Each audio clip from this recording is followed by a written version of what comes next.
non-celiac gluten sensitivity. So this is where you're not necessarily a celiac, but you may have another manifestation of gluten being a stressor to the body. One of the analogies often given with this, celiac disease, I should say in this case, is the tip of the iceberg of gluten, and underneath sits 90% of the conditions. Now, actually the research that analogy was based on said that there were 55 diseases linked to a gluten sensitivity.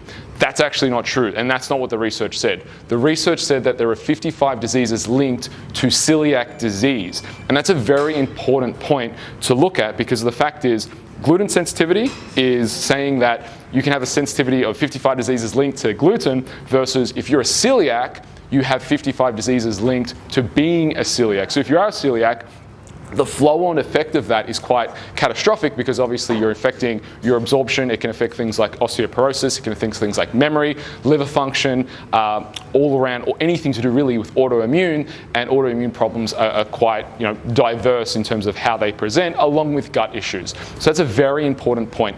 The other problem with non-celiac gluten sensitivity is that the studies to date have relied primarily on self-reported benefits. So what does that mean?